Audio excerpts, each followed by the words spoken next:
Voilà, bonjour à tous, on va commencer. Bienvenue à toutes et à tous à cette nouvelle séance du séminaire GRIS qui s'intitule « La nature est-elle sacrée? Regard croisé du bouddhisme, de l'islam et du christianisme ». Alors, je me réjouis de la tenue de cette séance sur un thème qui, à mes yeux, est trop peu présent encore dans la nébuleuse de la transition et qui, pourtant, essentiel comme ingrédient d'une transformation sociétale profonde. En tout cas, c'est ma conviction. Le précipice face auquel nous nous trouvons aujourd'hui, face au constat de la communauté scientifique, nous interpelle bien sûr dans nos modes de vie, nos choix énergétiques, notre alimentation, nos orientations politiques, nos perspectives éthiques. Mais il nous invite aussi, en tout cas c'est la thèse de ceux qui s'engagent sur la voie d'une éco-psychologie, d'une éco-philosophie ou d'une éco-spiritualité, à transformer en profondeur notre rapport au monde et de sortir d'un anthropocentrisme et d'une représentation dualiste et utilitariste de la nature. Alors, la question qu'on va se poser aujourd'hui, c'est celle de savoir finalement quel rôle les religions peuvent jouer dans cette transformation profonde dans le contexte d'une société finalement sécularisée. Alors, une autre question qu'on va pouvoir aborder, c'est celle de savoir si les religions font unilatéralement partie du problème, comme le suggère ou le suggérait dans les années 70, en référence au christianisme latin, l'historien médiéviste Lynn White. Ou alors, on va explorer peut-être la piste qui dirait qu'elles peuvent également nous conférer des ressources signifiantes pour alimenter la transition. Si elles peuvent nous apporter quelque chose, à quelles conditions peuvent-elles le faire, encore une fois, dans ce contexte de la société pluraliste, postmoderne, séculaire. Alors, une autre question qu'on va pouvoir aborder, c'est celle de savoir si finalement le bouddhisme ne fait pas contraste par rapport aux autres religions, en tout cas aux trois grands monothéismes, d'une part de par son statut hybride entre religion et tradition de sagesse, mais aussi parce qu'il suggère, a priori, une vision moins dualiste et moins anthropocentrique que les monothéismes. Le bouddhisme, donc, fait-il exception ou échappe-t-il à la nécessité d'une relecture écologique et théologique? Alors, bon, pour aborder toutes ces questions, en tout cas, commencer à les aborder, parce qu'évidemment, ce sont des grandes questions. Nous avons aujourd'hui la chance d'accueillir au GRIS 3 orateurs qui aborderont ces questions respectivement du point de vue du christianisme, du bouddhisme et de l'islam. Alors, à ma gauche, je vous présente, pour ceux qui ne la connaîtraient pas, Brigitte Maréchal, qui est sociologue et licenciée en islamologie, rattachée à la faculté des sciences politiques et sociales de l'UC Louvain. Elle est professeure de sociologie et de sociologie des religions, et elle est aussi directrice du CISMOC, donc le Centre interdisciplinaire d'études de l'islam dans le monde contemporain, qui travaille sur l'islam européen. Elle a par ailleurs initié la création d'un groupe de recherche en sciences sociales sur la transition écologique au sein de l'Institut IACOS, qui s'appelle TIMED. Je sais pas alors on dit timed. Timed. Il y a l'idée du time qui est test à échéance, qui arrive. Donc oui, d'accord. Il y a le jeu de mots. Donc voilà, Timed. Transition imaginaire dispositif, donc à l'UC Louvain, et c'est tout frais puisque c'est depuis 2022. Et elle fait par ailleurs partie d'une association engagée dans la création de forêts urbaines, n'est-ce pas? Oui. Alors, à ma droite, nous avons la chance d'accueillir le sociologue et écothéologien suisse d'enracinement orthodoxe. Il est l'auteur de plusieurs essais sur l'éco-spiritualité et l'éco-psychologie. Il est responsable du laboratoire Transition intérieure, porté par 2 ONG suisses, et il co-dirige la collection Fondation écologique aux éditions Labor et Fides. Il anime aussi le site trilogie.org. Et pour ne citer que celui-là, son dernier ouvrage, donc paru en 2022, s'intitule « Réenchanter notre relation au vivant, éco-psychologie et éco-spiritualité ». Alors, last but not least, Philippe Cornu n'a pas pu nous rejoindre en chair et en os aujourd'hui parce que les grèves ont rendu son trajet depuis Paris prévu hier trop contraignant. Il est donc avec nous par Teams et on espère que ça n'engagera pas trop de soucis techniques, mais on a quelques ingénieurs dans la salle, donc ça me rassure. Il est ethnologue, tibétologue et écrivain, spécialiste du bouddhisme. Il est professeur en faculté de théologie ici à l'UC Louvain et membre du GREBH, si c'est comme ça qu'on le prononce, à moins que ce soit de recherche en bouddhisme et hindouisme. Il est président de l'Institut d'études bouddhiques et président de l'Institut Khyentse Wangpo de Paris. Donc voilà, je vous propose de commencer par l'exposé de Michel Maxime Heger, après quoi nous écouterons Brigitte Maréchal et puis Philippe Cornu pour terminer. Et on va essayer de préserver un espace suffisant pour les questions. Donc on va essayer de tenir les exposés dans la première heure du séminaire en se permettant de déborder un petit peu pour laisser la deuxième heure des interactions avec la salle. Donc je me permettrai de vous cadrer un peu si je sens que le temps se dilate trop dans vos exposés. Voilà, Michel Maxime, je te laisse la parole. Merci Charlotte. Bonjour à toutes et tous, bonjour à chacune et chacun. C'est vraiment une grande joie de pouvoir être là avec vous ce matin et merci vraiment à Charlotte et au Christ pour cette invitation. C'est de ces échanges avec Maréchal et Philippe Cornu. Alors moi, je vais, comme petit justement, élément d'introduction par rapport à toutes ces grandes questions qu'a posées Charlotte. Et en fait, j'ai pris l'intitulé même de ce séminaire, La nature est-elle sacrée, un peu au mot. Et puis, je vais essayer d'amener un ou deux éléments de réponse, justement du point de vue de la tradition chrétienne, avec un petit éclairage, une sensibilité orthodoxe. Peut-être avant de tout de suite parler de la tradition chrétienne, pour moi, ça me paraissait important de resituer précisément. On peut justement parler des traditions religieuses comme ça, d'une manière un peu atemporelle, et ça me paraît vraiment important de le resituer par rapport au débat actuel. Et je trouve que c'est vraiment, merci Charlotte, parce que je pense que c'est une question absolument essentielle que tu as posée. Alors, en fait, très rapidement, l'enjeu aujourd'hui, bon, moi je parle aussi, je ne suis pas un chercheur académique, donc je parle vraiment aussi à partir de mon expérience de terrain avec le laboratoire de transition intérieure engagé dans différents mouvements de transition. L'enjeu, c'est vraiment d'arriver à répondre en profondeur à tous ces grands enjeux écologiques, les dérèglements climatiques, l'érosion de la biodiversité, donc je ne vais pas citer tous ces thèmes. Comment répondre en profondeur à ces questions? Pour répondre en profondeur à ces questions, il ne s'agit pas simplement d'améliorer ou réguler ou corriger le système et ses impacts, mais vraiment d'opérer un changement de paradigme. Le sens du mot transition au sens fort, trans irait, dit vraiment d'aller au-delà d'un système. Et alors là, je viens tout de suite d'un point de vue plus profond et intérieur. Donc, pour pouvoir opérer ce changement de paradigme, ça suppose d'aller à la racine des problèmes. Et ces racines, elles sont culturelles, elles sont civilisationnelles et elles sont spirituelles. Et elles ont à voir avec, en particulier, un imaginaire, c'est-à-dire une manière de regarder la nature et aussi la place de l'être humain dans cette nature. Alors, si on prend vraiment le système économique dominant, moi j'aime bien appeler croissanciste, productiviste, consumériste, eh bien, il repose sur une certaine vision de la nature et de l'être humain qui est, alors je vais aller évidemment très vite, héritée de la modernité occidentale qui se cristallise, voilà, fin du XVe siècle, et qui est une vision extrêmement réductionniste, une vision dualiste, en fait, et désenchantante, hein, c'est vraiment Max Weber, le désenchantement du monde, de la nature.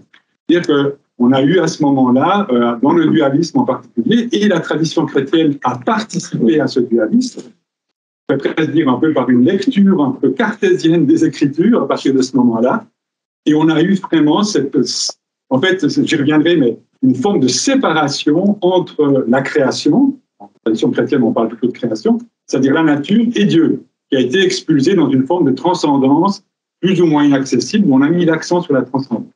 On s'est retrouvé avec finalement une nature, j'ai envie de dire, sans intériorité, sans âme. Philippe Descola, l'anthropologue, a beaucoup en fait développé tout ça quand il parle de la grande partition en Occident entre nature et culture. Donc on s'est retrouvé avec cette nature sans âme, c'est-à-dire une nature réduite à sa dimension matérielle, finalement un stock de ressources qui allait devenir une marchandise.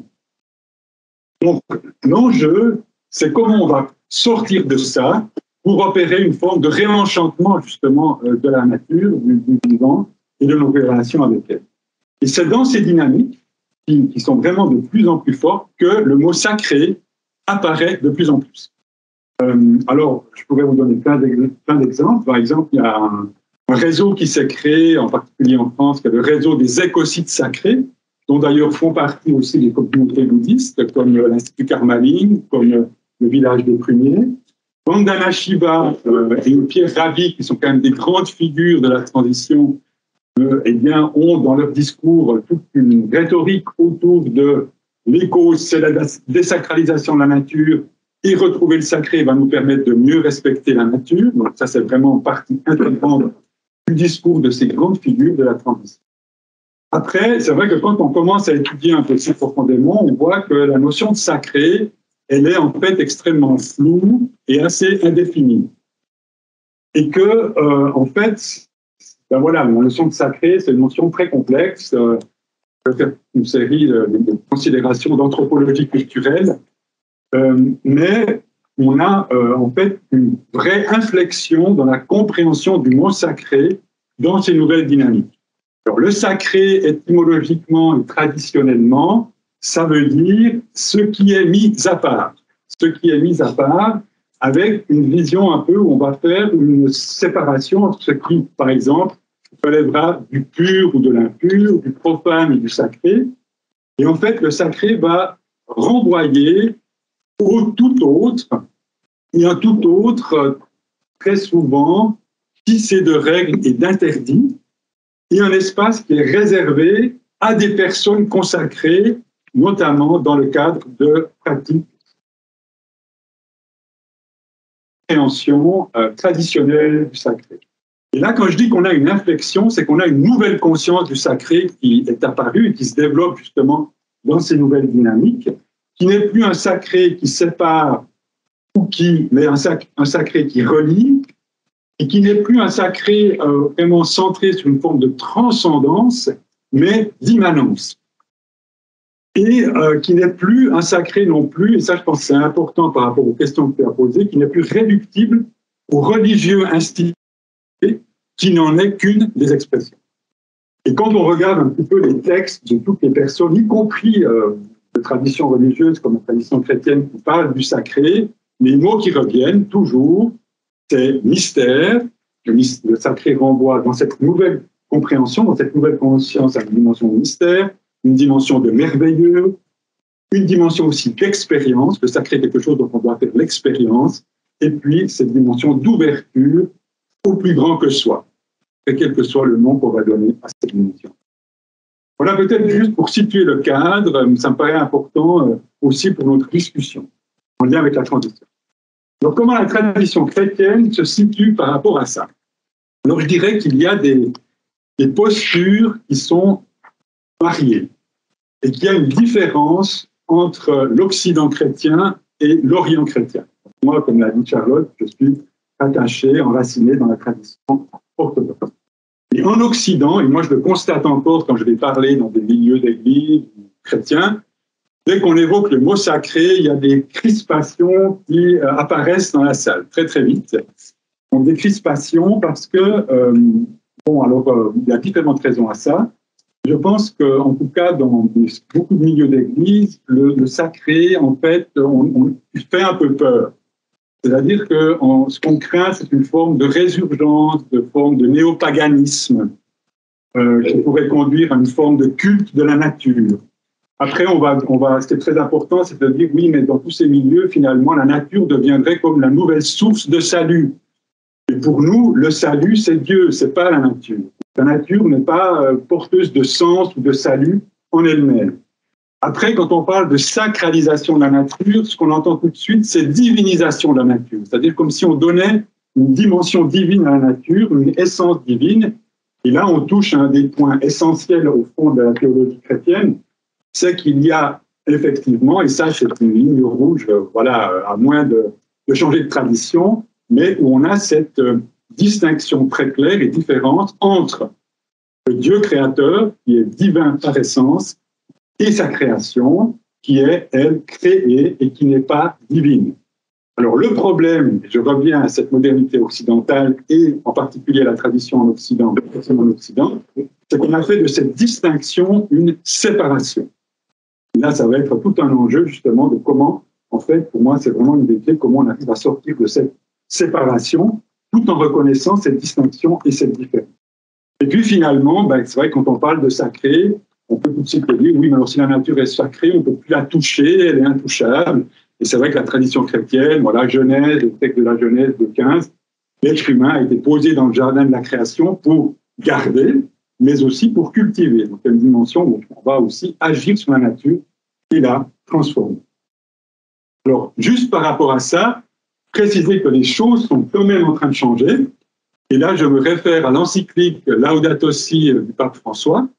Dans cette encyclique, alors je cite, le pape François appelle à porter une attention aux communautés aborigènes et traditionnelles, ou les cultures traditionnelles, qui nous rappellent que la nature est un espace sacré. Texto. Et à un autre endroit, il parle de respect sacré qui est dû à la nature. C'est intéressant de voir que ce mot sacré, avec un petit peu, voilà, toutes les tensions qui se créent, apparaît dans un texte comme celui de Laudato Si. Dans mon temps de parole, il reste, je citerai encore le texte d'un moine bénédictin tout à l'heure, mais je le garde peut-être pour là. Ça, c'est pour la tradition occidentale. À la fois une position quand même de méfiance pour les raisons que j'ai données, et puis quand même des infections, des ouvertures, notamment avec Laudato Si dans le monde catholique. Au niveau de l'Orient chrétien, alors là, c'est intéressant, j'ai un peu repris des textes, de voir qu'on a à peu près la même argumentation que des personnes comme Vandana Shiva et Pierre Rabhi. Et là, je me réfère par exemple au patriarche Bartholomé Ier, primat des Églises orthodoxes, qui a à un moment donné été qualifié de patriarche vert, qui a même reçu des prix pour son engagement écologique, et puis aussi son éminence grise, Monseigneur Jean de Pergame, Jean d'Isoulas, qui a beaucoup écrit sur ces questions. Alors, par exemple, Jean de Pergame dit la crise écologique est la crise d'une culture qui a perdu le sens de la sacralité du monde. Et le patriarche Bartholomé, lui, va clairement dire que toutes les dégradations écologiques sont la conséquence d'une perte de conscience de la sacralité de la nature et de la création. On tient à peu près le même discours, et du coup, discours alors du patriarche Bartholomé, qui est quand même l'autorité dans ce domaine, en tout cas pour les églises orthodoxes, dire regardez la création comme un mystère sacré, c'est l'expression qu'il utilise, ce qui va nous permettre en fait de développer une attitude de respect et de préservation de cette création en sortant de la domination de l'être humain sur la nature. Et ailleurs, il ajoute que si la terre est sacrée, donc là il l'affirme vraiment de manière très claire, eh bien nous sommes appelés, dit-il, à une relation mystique et sacramentale avec la création, mystique et sacramentale au sens où l'on va reconnaître la présence de Dieu dans la création. Et ça m'amène à un point pour moi clé, parce que je pense que c'est vraiment une des caractéristiques de l'approche orthodoxe de l'écologie, c'est une vision panenthéiste. Alors, panenthéiste, le mot est peut-être un petit peu barbare, mais ça veut dire étymologiquement pan, en, théos, c'est-à-dire la doctrine de tout en Dieu et Dieu en tout. Alors, ce n'est pas du panthéisme. Le panthéisme, on aurait une forme d'identification finalement de la création et de la nature à Dieu, donc c'est différent du panthéisme. Et si on dit que tout est en Dieu, ça ne veut pas dire que tout est divin, et que si Dieu est en tout, ça ne veut pas dire que Dieu finalement se réduit ou se résume à ce tout. Mais au-delà, il est plus grand, il le dépasse, il le transcende, quand bien même il l'habite. On est dans cette espèce de ligne de crête avec le panenthéisme, et je pense que c'est vraiment une piste pour sortir, c'est-à-dire à la fois garder cette distinction dont j'ai parlé entre le Dieu créateur qui seul est divin, éternel, incorruptible, immortel, etc., et la création qui est créée, donc qui est mortelle, qui est corruptible, etc. Donc on garde cette distinction, mais cette distinction n'est plus une séparation. Et du coup, on arrive à unir, mais sans confusion. Alors c'est cette ligne de crête, comme ça, où il s'agit de distinguer sans séparer et d'unir sans confondre. Et ça, eh bien, pour moi, c'est vraiment une super piste pour aussi dépasser cette espèce de dualisme dans lequel souvent les débats, en tout cas en milieu chrétien, sont enfermés, avec d'un côté la transcendance et de l'autre l'immanence. Et de se dire on est face à un mystère, et en fait, il y a à la fois transcendance de Dieu et immanence de Dieu, et en fait, les deux, on doit tenir les deux pôles ensemble, qui sont une pensée paradoxale ou antinomique, mais je pense que c'est vraiment dans cette tension, en embrassant ces deux dimensions, à la fois l'immanence et la transcendance, qu'on pourra avoir des pistes pour justement sortir d'un certain nombre d'impasses. Je précise que le panenthéisme existe aussi dans la tradition occidentale, même s'il n'en est pas le cœur, et je pense en particulier à toute la théologie de la libération avec un Léonard de Bock. Léonard de Bock est très, très panenthéiste. Il y a de très belles ouvertures sur le panenthéisme dans l'encyclique Laudato Si. Voilà, je pourrais vous citer plein de passages, en particulier à un moment donné où le pape François, citant les évêques du Brésil, alors c'est intéressant, lui il est aussi d'origine latino-américaine, il ne mentionne pas la théologie de la libération pour plein de raisons, mais il fait quand même clairement référence à ça, et il dit, en fait, la création, la nature n'est pas seulement la manifestation de Dieu, mais elle est le lieu de sa présence. Pas seulement la manifestation de Dieu, mais le lieu de sa présence. Et à un autre endroit, il dit l'univers se déploie en Dieu qui le remplit tout entier. On est vraiment dans ce tout en Dieu et Dieu en tout. Et puis après, on aurait encore la religion protestante, Jürgen Moltmann, en fait, je pourrais vous citer, Pierre Teilhard de Chardin, côté catholique. Donc il y a plein d'auteurs qui ont une vraie sensibilité panenthéiste. J'arrive à ma conclusion. Alors, je dirais que la nature est-elle sacrée? Eh bien que d'un point de vue chrétien, on pourrait dire la nature n'est pas sacrée au sens où sacrée voudrait dire qu'elle est divine, mais elle a une dimension de sacralité du fait de cette présence de Dieu en son sein, une présence qui se manifeste au sein d'une relation avec la nature. Donc on ne serait pas de ce point de vue-là dans une sacralité qui serait essentialiste, mais qui serait relationnelle. Donc on n'est pas dans une sacralité ontologique, mais dans une sacralité relationnelle. Et on est du coup quelque chose avec la relation, et ça je pense que c'est vraiment très très fort dans la tradition orthodoxe en particulier, mais c'est que voilà, vous avez plein de théologiens qui vont vous dire que finalement la tradition chrétienne a aboli la frontière qu'on peut retrouver en particulier entre le sacré et le profane.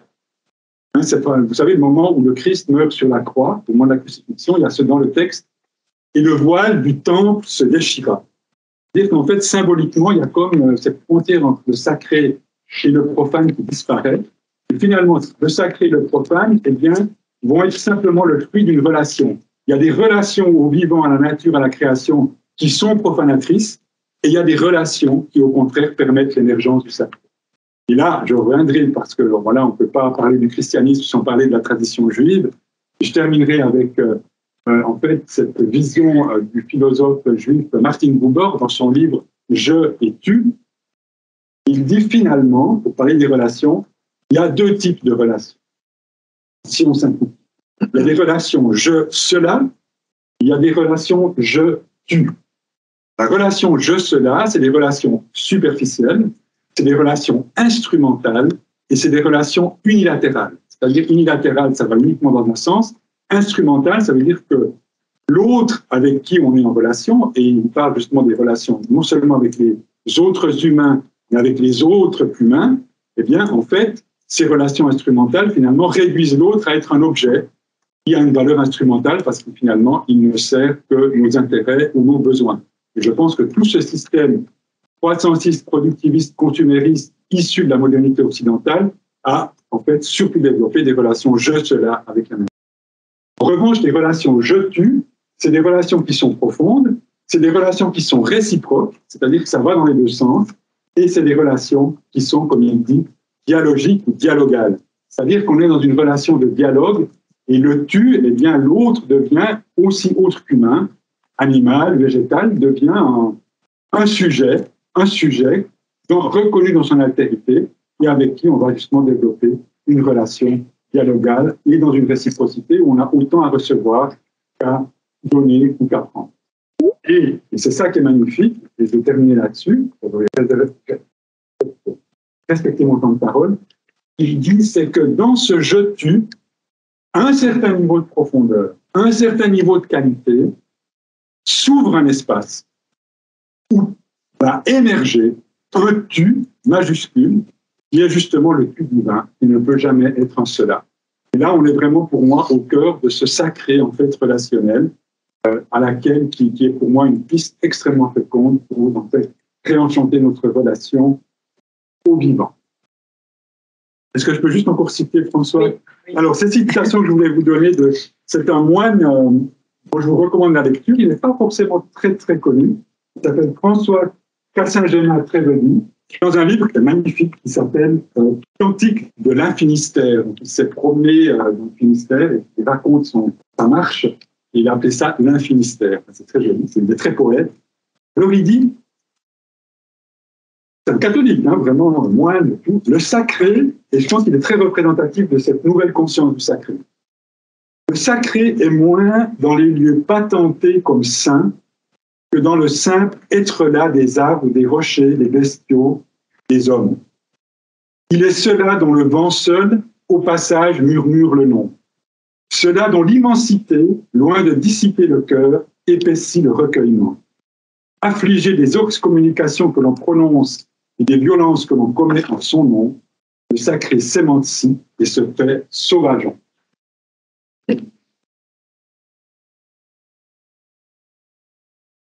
Voilà, on va passer maintenant à la deuxième intervention de Brigitte Maréchal.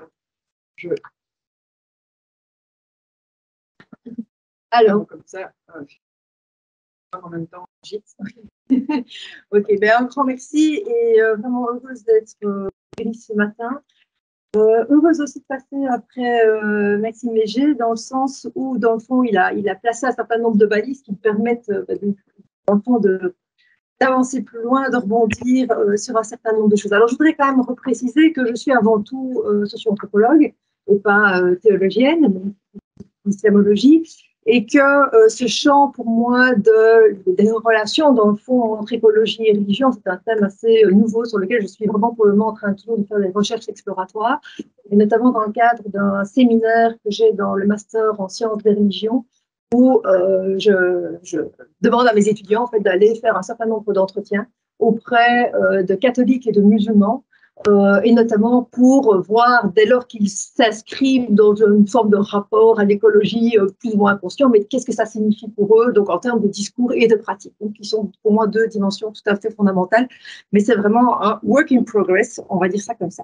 Alors, je voudrais peut-être d'abord commencer mon exposé avec une toute première précision qui me semble importante, qui est la différence qu'il est important de faire entre religion et religiosité. Pourquoi? Parce que souvent il y a de la confusion et je me rends compte que notamment quand on fait les entretiens avec ces jeunes musulmans et ces jeunes catholiques, ça ne va pas toujours de soi. Donc cette idée de la religion qui sera un système symbolique culturel, hein, qui serait finalement la concrétisation socio-historique des systèmes de signification qui visent à donner un sens total au monde. Dans le fond, qui sont des dispositifs idéologiques, qui sont des dispositifs symboliques par lesquels, finalement, une communauté va constituer, entretenir, développer, mais aussi contrôler, finalement, les consciences, et notamment la question de l'appartenance à une lignée croyante particulière. Donc ça, c'est la religion. Qu'on doit distinguer de ce qu'on va appeler la religiosité, qui serait dans le fond une manière particulière de voir le monde, d'agir au monde, qui est liée à des vécus, à des ressentis individuels. Alors, j'évoque cette distinction en amont. Pourquoi? Parce que cette distinction, finalement, elle est souvent peu établie, peu pensée, et je dirais peut-être même a fortiori dans les sociétés musulmanes contemporaines, où, dans le fond, on a affaire, dans l'ensemble des sociétés musulmanes aujourd'hui, à l'imposition de systèmes symboliques dominants, où un certain nombre d'institutions, de leaders, etc., visent à promouvoir très fortement certaines idées et ont un contrôle encore relativement fort sur les récits et notamment la question des rapports, notamment à la nature. Et ce récit, en fait, et ce champ des récits a été très, très fortement marqué, et le reste aujourd'hui, par un discours autour de la défense de la religion, de la protection de la religion. Donc, même s'il y a plus d'1 milliard de musulmans dans le monde aujourd'hui, il y a encore ce sentiment de l'islam qui serait quelque part en danger, notamment pour sa survie. Et donc, dans ce cadre où, en fait, apparaît constamment des discours sur la défense de la religion, les religiosités individuelles ont vraiment du mal à être reconnues, sont marginalisées, voire sont évincées. Donc, il apparaît difficile pour un musulman de faire apparaître ou de discourir ou de témoigner de sa religiosité particulière, en lien avec des sentiments, des expériences individuelles, etc. Parce que ces discours dominants restent vraiment très importants, sont colportés par un certain nombre d'États. Quand vous pensez à la Turquie, au Maroc, bon, je parle de ces 2 États-là parce que par rapport aux populations musulmanes en Europe et notamment en Belgique, ce sont 2 États, deux pays d'origine très, très importants. Et donc, où, dans le fond, ces idéologies dominantes vraiment restent importantes. Et ce qu'il faut par ailleurs souligner, c'est que dans les 50 dernières années, les idéologies prédominantes dans les sociétés musulmanes ont notamment été très fortement marquées par l'islam politique et par le salafisme, qui vont évidemment avoir aussi des impacts sur cette manière de concevoir les religiosités, qui ont donc du mal à émerger. Et donc, il y a une forme de gros cadenassage, si vous voulez, des discours aujourd'hui, et qui implique une forme d'impensée sur le rapport, justement, entre écologie et religion. D'ailleurs, quand on pose la question à un nombre de musulmans, finalement, du rapport à l'écologie, c'est un petit peu, il y a un lien avec la religion. Donc, c'est tout à fait étonnant de voir combien c'est difficile aujourd'hui de penser cela. Alors, en même temps, donc, on peut quand même voir combien aussi les choses sont aussi en train d'évoluer dans les 10 dernières années, notamment par rapport à une forme de démarcation qui est en train de progressivement se faire, et notamment dans le contexte européen, par rapport à ces idéologies de l'islam politique et du salafisme, qui voient émerger de plus en plus de nouveaux types de discours, de nouveaux types de pratiques au sein de la jeunesse musulmane, et je dirais a fortiori dans le contexte européen, où évidemment la coexistence avec d'autres religions, d'autres confessions, avec des régimes séculiers, etc., engendre de nouveaux types de modalités d'être, de se vivre, de se penser dans la société contemporaine, où évidemment cet enjeu écologique est devenu tout à fait fondamental. Alors, maintenant, si je veux me concentrer sur finalement la manière dont le système culturel symbolique musulman fonctionne, de manière communément partagée par des collectivités, donc dans le fond, quels seraient ces discours qui sont prédominants et qui consacrent d'une manière relativement stabilisée certaines postures, qui institutionnalisent certaines postures? Eh bien, on pourrait dire que dans le fond, en islam, rien n'est sacré. Rien n'est sacré, si ce n'est Dieu tout autre, radicalement autre, qui va être qualifié par ces 99 noms, mais qui vraiment témoigne de cette rupture en fait entre l'humain et Dieu. Et alors, socio-anthropologiquement parlant, on pourrait dire, oui, alors, il y a peut-être que Dieu qui serait certainement d'une certaine manière sacré, voire on voit dans les dernières décennies combien la figure du prophète a été progressivement sacralisée aussi. Ce qui ne sera pas reconnu peut-être par tout le monde, mais il y a quand même une forme de sacralisation aussi du prophète de l'islam. Alors, par-delà cette remarque générale, on pourrait dire que dans le fond, alors, je dis toujours, il y a autant d'islam qu'il y a de musulmans, mais malgré tout, on pourrait dire qu'il y a 2 grandes postures qu'on pourrait dégager, mais qui sont très, très, très inégales. Une qui serait, on pourrait dire, celle de l'orthodoxie, qui est vraiment dominante, et puis d'autres types de postures qu'on pourrait plutôt associer au soufisme ou à des formes de religiosité populaire dont je parlerai par ailleurs. Alors, pour dire simplement les choses, dans le fond, on pourrait dire que dans l'orthodoxie, donc dans la manière majoritaire de voir les choses aujourd'hui au sein des institutions musulmanes qui prédominent dans les sociétés musulmanes, il y a vraiment une claire distinction qui est établie entre la nature et Dieu, hein. Il y a vraiment cette idée que, dans le fond, le divin est unique, il est indivisible, etc. Et la création obéit à un ordre naturel. Donc la nature est en quelque sorte subalterne, en quelque sorte participe de cet ordre naturel, mais elle n'est en aucun cas, si vous voulez, placée sur, sacralisée, on pourrait dire, parce qu'il y a vraiment dans la conception orthodoxe musulmane du monde, une forme, alors on pourrait dire, de conception instrumentale de la nature, hein, qui est créée par Dieu, mais qui est en quelque sorte mise au service de la nature. Mais alors c'est un petit peu plus compliqué que ça, parce que dans le fond, le croyant, donc il y a, si vous voulez, quelques grandes idées qui sont développées dans l'islam, qui est notamment cette idée de califat, de khilafat, donc de gérance, hein, de l'homme sur la terre, donc qui est censé avoir une forme de responsabilité, hein, vis-à-vis de la nature, par rapport à cette création de Dieu qui serait la nature. Donc il y a une forme de responsabilité de l'homme de prendre soin, si vous voulez, de cette nature. En même temps, il y a cette idée de fitra, hein, d'ordre naturel du monde, dans laquelle finalement la nature n'est que nature. Alors cette nature, elle n'est pas tout à fait que nature, parce qu'elle est aussi censée avoir une forme de conscience.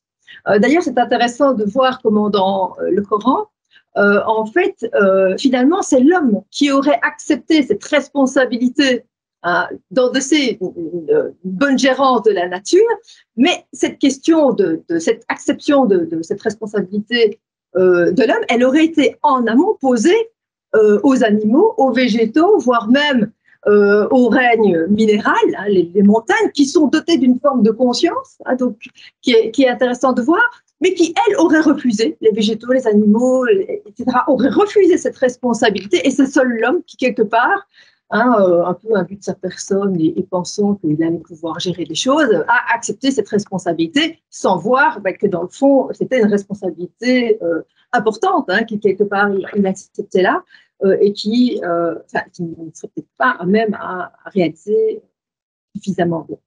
Donc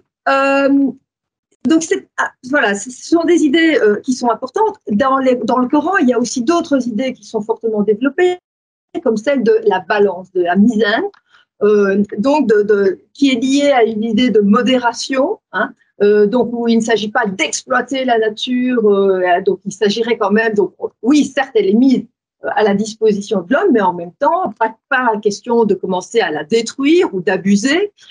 Et ce qu'on voit vraiment très très fortement dans tous les discours, je dirais, institutionnels musulmans aujourd'hui, et notamment là, je vais par exemple me référer à la déclaration islamique de 2015 qui a été adoptée à Istanbul par 60 leaders musulmans, qui évoque l'importance de ne pas gaspiller, de ne pas commettre des excès, et de ne pas détruire, hein, de manière abusive un certain nombre de choses. Mais ce que vous voyez ici, avec ce que je vous dis, c'est que par exemple dans cette déclaration de 2015, qui, alors c'est assez rigolo de voir qu'elle émerge juste un mois après la déclaration Laudato Si, hein, donc c'est intéressant de voir combien les religions se positionnent les unes par rapport aux autres, et qu'à un moment, il y a peut-être des sorties, des émergences déclaratives qui doivent se faire, parce que les chrétiens, ils disent quelque chose, alors nous, les musulmans, qu'est-ce qu'on fait?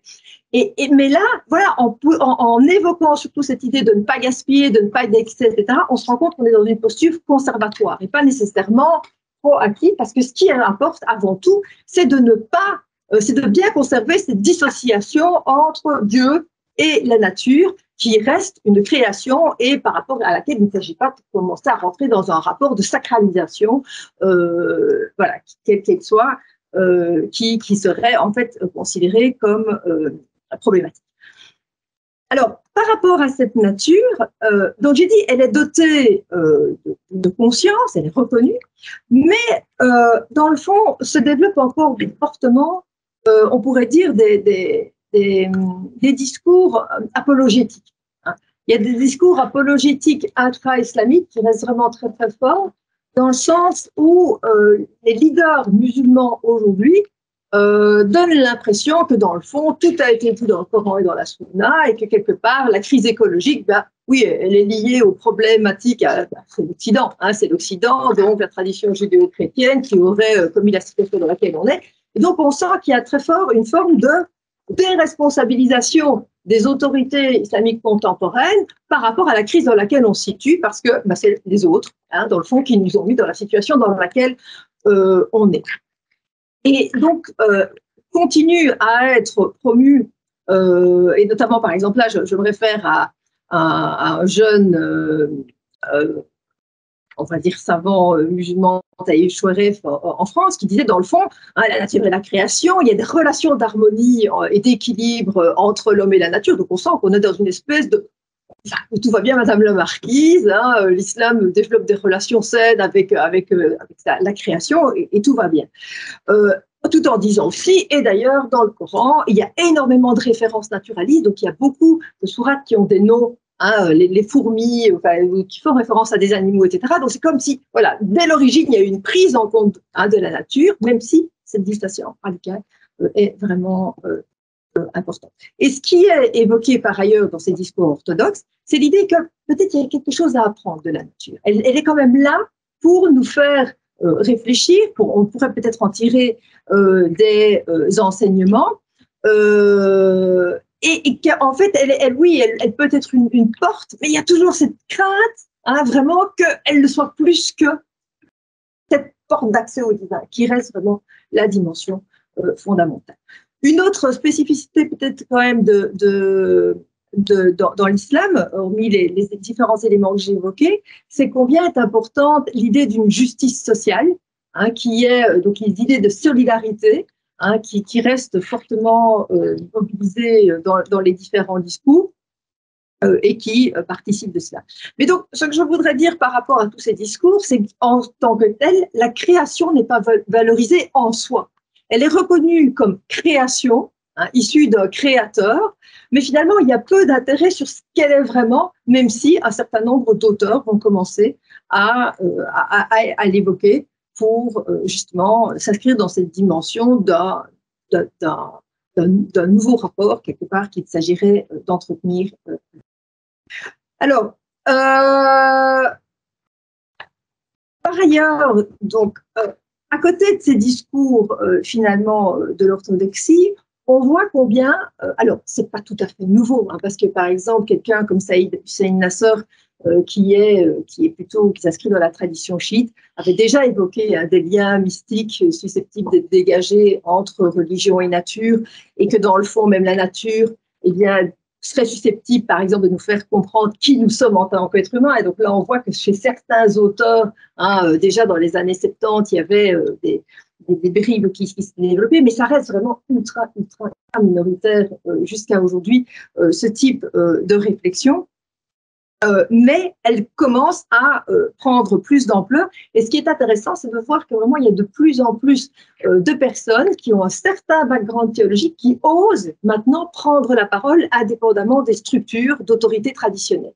Et notamment dans le contexte européen, y compris francophone, on voit combien un certain nombre d'auteurs émergent, y compris les femmes. Je pense par exemple à Eva Janada à Paris, qui est tout à fait intéressante, qui était venue donner, entre autres, une conférence ici à Louvain-la-Neuve en 2020, et qui revisite complètement un certain nombre de concepts. Par exemple, pour elle, le tawhid, donc le principe de l'unicité divine, qui est le principe par excellence en islam, il n'y a de Dieu que Dieu. Et vous savez que le péché majeur en islam, c'est le péché d'associationnisme. Donc, on ne peut rien associer à Dieu. Eh bien, elle va revisiter ce concept de tawhid en disant, mais dans le fond, au lieu de l'associer uniquement à Dieu, est-ce que finalement le tawhid, ce n'est pas celui qui relie le tout? Mais donc, celui qui relie le tout, ça veut dire que le rapport à la nature, quelque part, est-ce qu'il ne devrait pas être davantage pris en tant que tel en soi? Donc là, on voit qu'il y a des choses qui sont en train des lignes qui sont en train de bouger.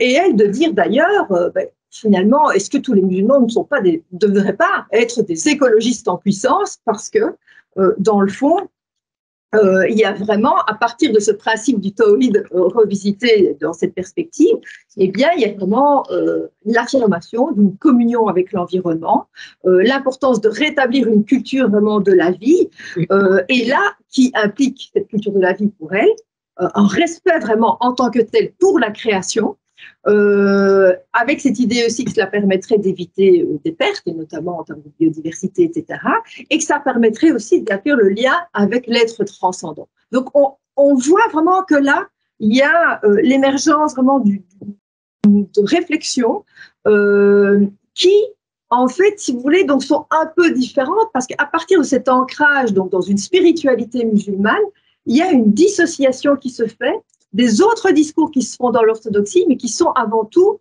basés sur ce qu'on va appeler les maqasid, donc la science des finalités de l'islam, qui vise à dégager un certain nombre de principes à partir du Coran et de la Sunna, mais qui restent vraiment habituellement fortement imprégnés d'une pensée, on pourrait dire, normative. Donc là, il y a vraiment des discours différents qui sont en train d'émerger, mais dont on voit que vraiment les avancées les plus fortes, elles ne se font pas parmi les institutions, les leaderships institutionnalisés de l'islam dans l'ensemble des sociétés musulmanes, mais vraiment à partir de personnalités qui progressivement, avec cette sensibilité nouvelle, et souvent ce sont des personnes qui ont alors des socialisations plurielles, et pas uniquement islamiques, qui s'inscrivent vraiment dans des contextes notamment européens, visent à faire émerger quelque chose de neuf, mais qui reste alors vraiment jusqu'à présent très très peu entendu et finalement qui reste complètement invisible, qui ne circule pas, si vous voulez, auprès des communautés musulmanes de base. Ce sont vraiment des discours qui, oui, circulent chez un certain nombre d'intellectuels musulmans et notamment européens. Mais voilà. Et donc là, on sent vraiment que pour le moment, il y a une espèce de décalage, si vous voulez, qui se produit, avec ces perspectives très conservatrices et finalement très peu avant-gardistes de la part des institutions, alors qu'on sent bien, notamment dans les sociétés, notamment certains intellectuels, combien il est important de revisiter complètement la théologie islamique.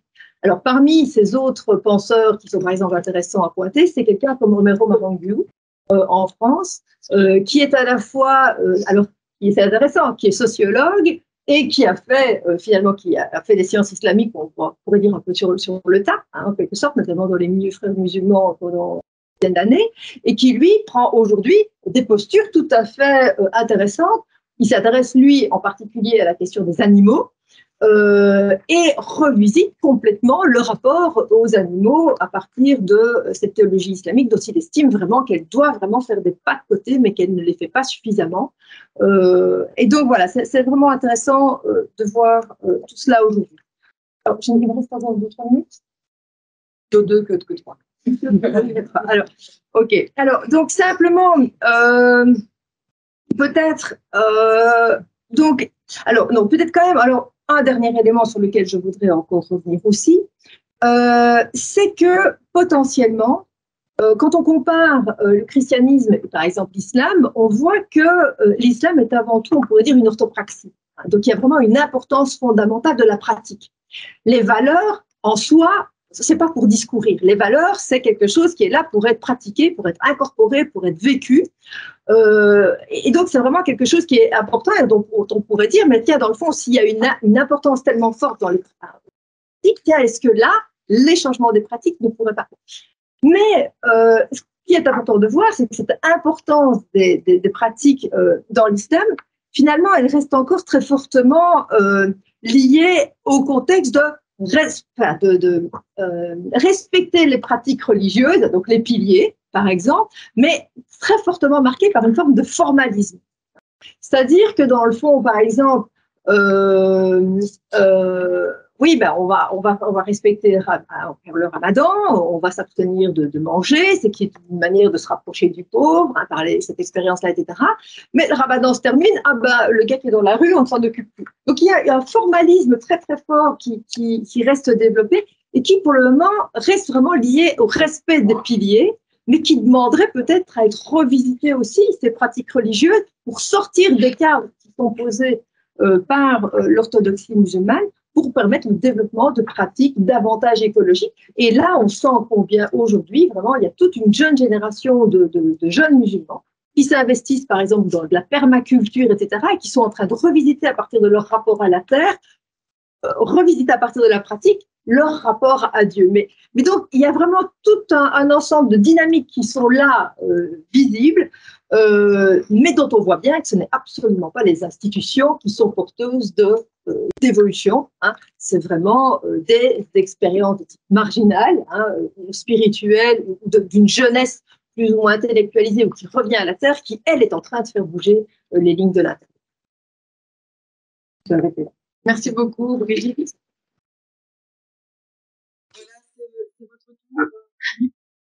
Oui, alors la première chose que je dirais, c'est qu'évidemment, on est, avec même le titre, dans des mots qui sont évidemment piégés, toujours. La notion de nature ne va pas de soi, la notion de sacré ne va pas de soi, comme on l'a vu déjà, et par conséquent, et la notion d'écologie également dans un contexte spirituel. Au sens où, par exemple, mais on y reviendra peut-être dans la discussion, mais l'écologie, en tant que science, est une science moderne qui est née en Occident et elle est bien sûr étrangère au bouddhisme dans ses textes traditionnels.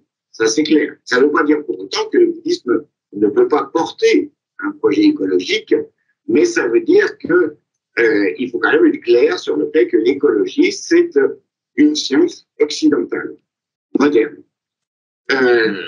Si on définit l'écologie, peut-être, moi j'ai trouvé des définitions comme ça, du style, c'est l'observation, la compréhension des interactions entre les individus et le milieu vivant et non vivant dont ils font partie, et comme une réflexion et une action en vue d'harmoniser, de rééquilibrer ces interactions.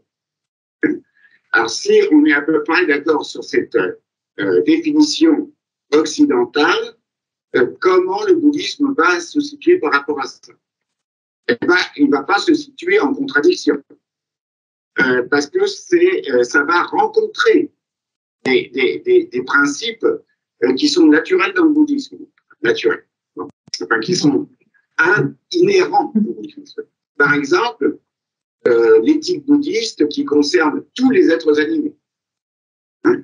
C'est-à-dire que dans l'éthique bouddhiste, on se soucie de ne pas créer de souffrance, pas seulement pour l'homme, mais également pour tout ce qui est être animé, c'est-à-dire doué d'esprit. Ça veut dire des êtres visibles comme les animaux, qui partagent avec nous, disons, la plupart des perceptions que nous avons du monde, et des êtres invisibles.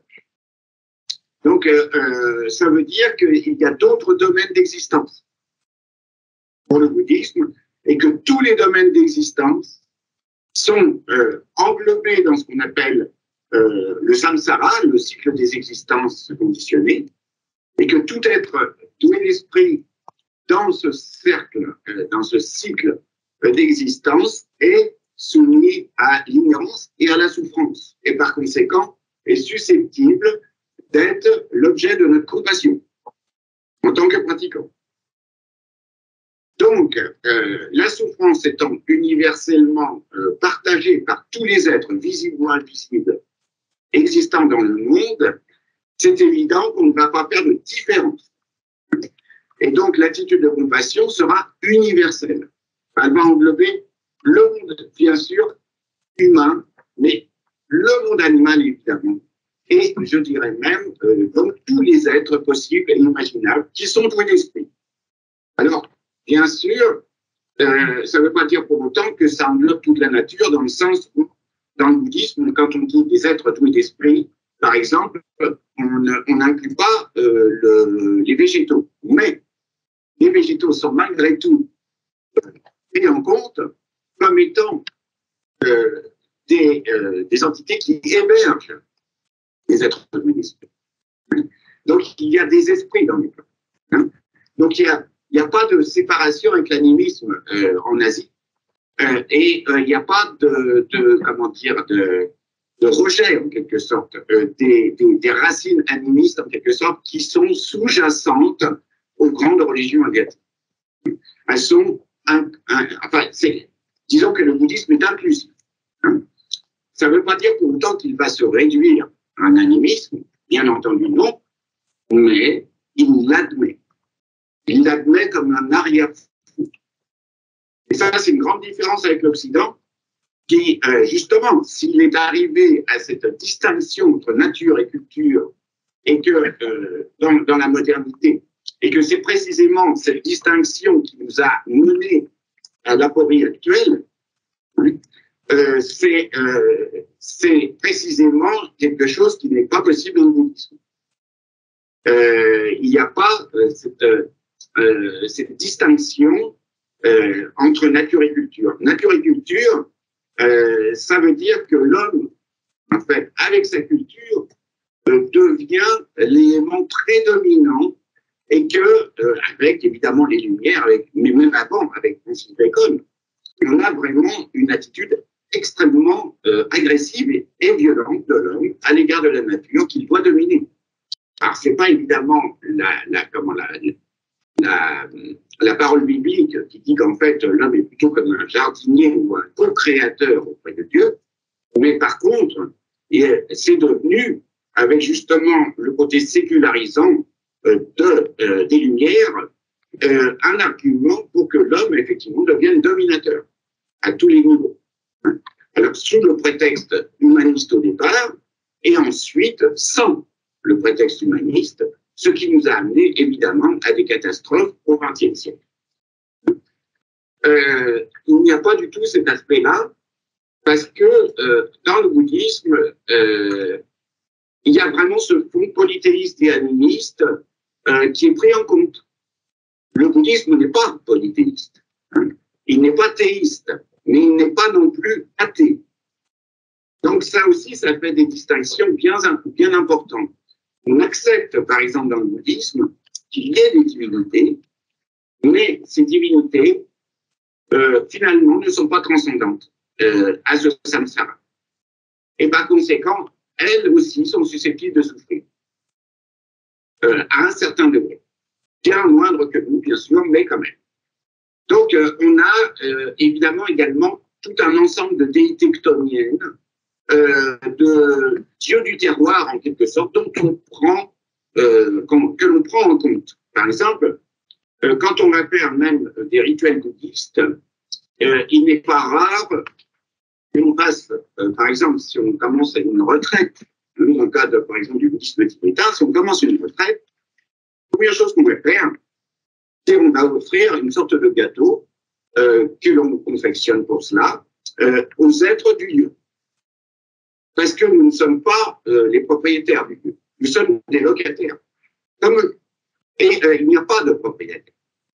Mais les êtres qui sont dans le lieu et qui sont des êtres invisibles se considèrent comme des propriétaires, tout comme nous.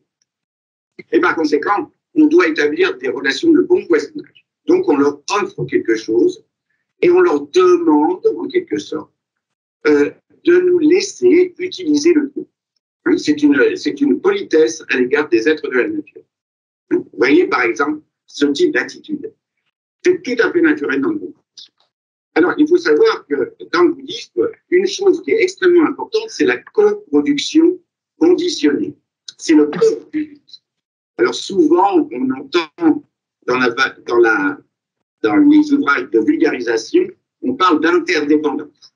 Bon. Mais l'interdépendance, c'est pas très profond. C'est simplement une interaction entre des phénomènes qui, finalement, tout en interagissant, ne changent pas, finalement, de nature. Or, la coproduction conditionnée indique que nous n'avons pas de nature propre, mais que nous sommes en constante production.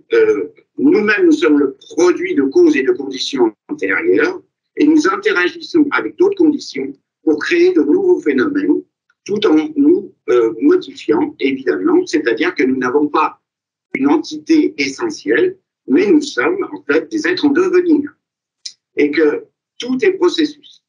Donc ça rejoint un petit peu certaines notions des sciences modernes. Tout est processus, et il n'y a pas d'être, fondamentalement, dans les choses, il y a une dynamique. Donc, en quelque sorte, on peut prendre des photos d'un être à un moment donné, mais ça ne lui donne pas la pérennité. La preuve, c'est que si on se prend en photo à 10 ans d'intervalle, on n'est plus le même. Hein. Donc, et on le sait très bien, même notre corps change de fond en comble. Donc, en quoi sommes-nous vraiment des êtres pérennes? Et ça, c'est quelque chose d'important. Donc, si nous sommes dans la coproduction conditionnée, nous sommes nécessairement dans la dépendance également des autres phénomènes. Et ça donne une humilité, évidemment. Ça veut dire qu'on peut interagir positivement ou négativement avec le monde phénoménal. Et c'est notre responsabilité à ce moment-là d'interagir d'une façon harmonieuse le plus possible et de façon non violente. Cette coproduction conditionnée, elle va croiser évidemment une interdépendance entre les organismes vivants. Mais c'est quand même plus profond. Hein. En plus, si vous voulez, si on prend par exemple comment on décrit l'homme dans le bouddhisme, ce qui est intéressant, c'est qu'on est constitué d'un certain nombre d'éléments. On n'est pas une unité, on est une composition. Par exemple, nous avons un corps, plein d'éléments physiques. Mais sur ce corps, qui n'est pas inerte, il y a des organes d'essence. Et ces organes d'essence nous mettent en relation avec le monde extérieur, avec les phénomènes, c'est-à-dire les objets d'essence.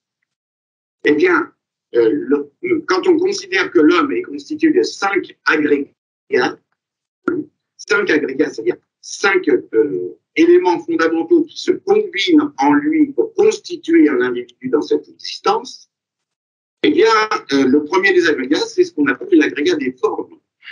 C'est pas l'agrégat du corps seulement, c'est le corps en relation avec tout ce qui est désigné par le terme rupa, qui signifie forme, mais forme, attention, ça implique les formes visuelles, les formes physiques, visuelles, etc., mais ça implique également les sons, les odeurs, les saveurs et les sensations tactiles des objets. Donc, ce qu'on appelle forme, c'est très étendu. Ça veut dire en fait toute la relation qu'on a avec le monde sensible. On ne considère jamais le corps d'un être humain, par exemple, indépendamment de son milieu. Parce que si on coupe le corps de l'homme de son milieu, il meurt. Nous avons constamment besoin de boire, de manger, de nous réchauffer, de nous nourrir, etc., de nous abriter. C'est la notion de séparer l'homme, en quelque sorte, de la nature, c'est un incommensurable orgueil de l'être humain qui se croit indépendant, alors qu'en fait, il est à chaque instant dépendant de ses interactions constantes avec son milieu environnant. Alors là, effectivement, on peut dire que de ce point de vue, le bouddhisme est au cœur de l'écologie. Il est en plein accord avec la définition de ce que l'on nomme écologie. Donc, on voit que, si vous voulez, il ne peut pas y avoir de vision égocentrique qui nous amène véritablement au bonheur. Ça, c'est clair dans le bouddhisme. Étant donné que ces interactions sont constantes, que nous n'avons pas en quelque sorte de noyau solide à défendre, vous voyez, parce que cet égo, ce moi que nous défendons avec et ongles face au monde extérieur, c'est en fait le produit d'une ignorance et d'une peur. La peur de n'être rien, parce que nous ne savons pas qui nous sommes. Et donc, nous nous rattachons à tout un tas de choses extérieures, intérieures, d'expériences antérieures, etc., pour constituer ce moi. Mais ce moi n'est qu'une constitution tout à fait temporaire en réalité. Et le problème, c'est qu'avec les concepts, nous le fixons. Et nous considérons que nous sommes une entité. Et que cette entité individuelle, égocentrique, est plus importante que le monde pour nous. Ce qui amène évidemment une attitude totalement égocentrique. C'est-à-dire, c'est d'abord moi. Et le reste, finalement, est à mon service. Et finalement, si on regarde bien cette séparation que l'homme a fait entre nature, l'homme occidental a fait entre nature et culture, c'est une extension de l'égocentrisme. Ce qu'on appelle l'anthropocentrisme, ce n'est qu'un égocentrisme à l'échelle humaine, qui, évidemment, est une attitude totalement erronée du point de vue bouddhiste, parce que c'est elle qui nous amène à souffrir. Hein? Pourquoi? Parce que l'égocentrisme, ça fonctionne avec trois principales passions. C'est le désir, attachement pour ce qui nous paraît intéressant, utile, et qui va renforcer notre sentiment du moi. L'aversion, l'agression ou la colère à l'égard de ce qui nous paraît pas très, sympathique, ce qui nous paraît hostile. Hein? Et ça, c'est juste un jugement de valeur de notre part. Et d'autre part, tout le reste, on l'ignore. Hein? On le laisse de côté. C'est la stupidité, c'est l'égarement, c'est le fait de ne pas vouloir savoir. Vous voyez, ces trois attitudes, l'ignorance, le désir de possession, évidemment, et l'agression, ce sont les trois poisons de l'esprit qui conditionnent tous nos actes. Et tant qu'on est dans un monde, par exemple, de conquête, de conquête de la nature, de vouloir s'accaparer les ressources, les richesses, et de toujours vouloir une économie de croissance, et c'est tout simplement une folie. Comment toujours plus, alors que plus ne sera jamais assez? Car l'homme ne sait pas se limiter. Il est dévorant. Ça me fait toujours penser à un dialogue entre Morpheus et l'agent Smith dans Matrix, dans lequel l'agent Smith, pour une fois, lui dit vraiment que l'être humain est comme un virus qui dévore son propre support, la planète. Et c'est vraiment la démesure de l'homme qui est en cause à l'heure actuelle. On le voit bien. Alors, dans le bouddhisme, l'homme, c'est pas le maître du monde. C'est un état d'existence parmi d'autres et un état d'existence temporaire, parce que tout se passe sur plusieurs vies. Nous sommes humains à l'heure actuelle, mais si nous créons des activités, des actions dominées par des passions négatives, ça ne veut pas dire que nous renaîtrons humains dans la vie suivante. Car le poids des actes et les conditionnements créés par les actes vont façonner notre existence future. D'où notre responsabilité énorme au niveau des actes. Ce que nous faisons, l'effet de nos pensées, c'est ça, en fait, qui est véritablement ce qui conditionne notre existence. Nous sommes conditionnés par nos existences passées, nous sommes conditionnants actuellement par nos interactions et nous créons les conditions de nos vies ultérieures, de nos conditions de vie ultérieures. C'est tout simplement une forme de responsabilité, si vous voulez, donc il faut prendre conscience à l'égard des pensées et des actes. D'où l'indispensable nécessité dans le bouddhisme de travailler sur son esprit. Parce que c'est l'esprit qui, évidemment, est à l'origine de nos actes. Nous ne sommes pas des automates. C'est les motivations de nos actes sont dans l'esprit.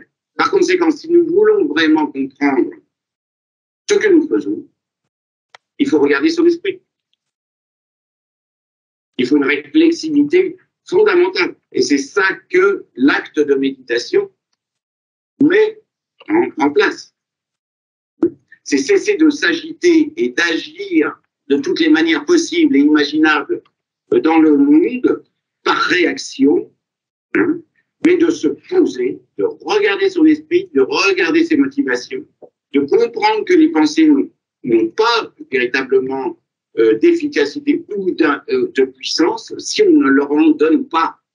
Et le problème, c'est que comme on donne énormément de puissance à nos pensées, à nos émotions, nous sommes en fait les esclaves de nos pensées et de nos émotions. Et ça crée encore plus de confusion, encore plus d'avidité, encore plus d'agressivité. Tant qu'on ne travaille pas sur soi, vouloir que le monde change est complètement illusoire. Donc c'est ça vraiment qui est le point de vue le plus important dans le bouddhisme.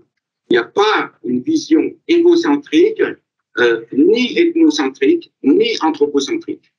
Nous sommes en fait un élément de cet ensemble et c'est l'esprit qui est vraiment la clé pour pouvoir changer les choses. C'est comprendre son esprit, comprendre l'esprit des autres, parce que quand on comprend son esprit, on comprend comment fonctionnent les autres aussi. Hein, on voit bien ce qui se passe en soi, et ça rend très humble parce que le jugement des autres est beaucoup moins flagrant. Et ça, si on ne part pas de cette base-là, on pourra toujours essayer d'agir, mais on n'arrivera jamais à la source des problèmes. C'est ça vraiment qui est en cause. Alors, je ne sais pas s'il nous reste un tout petit peu de temps ou pas, mais... Ben, vraiment un tout petit peu, quoi. Je dirais que, évidemment, la notion de nature ne peut pas être comprise comme elle a été comprise en Occident. Alors, j'ai cherché, alors fusis en grec, etc., ça veut dire ce qui croit de soi-même, quelque chose de spontanément, qui se déploie spontanément. Alors, il y a un terme en sanskrit, il y a ou, enfin, c'est une racine sanskrite, ou, qui exprime un peu la même chose, et souvent, le mot nature est rendu par svabhava en sanskrit, c'est-à-dire le fait de se manifester naturellement, spontanément. Bon. Mais ça ne peut être que dans le cas du bouddhisme et de ses aspects les plus philosophiques, ce terme de nature ne peut être que le rapport le plus fondamental que nous puissions avoir à travers la sagesse par notre esprit aux choses. C'est ça la nature. La nature, elle est en nous. Elle n'est pas extérieure à nous. C'est la nature de notre esprit. Quand on est en contact avec la nature fondamentale de son esprit, on est en contact nécessairement avec l'aspect pur et parfait de toute chose.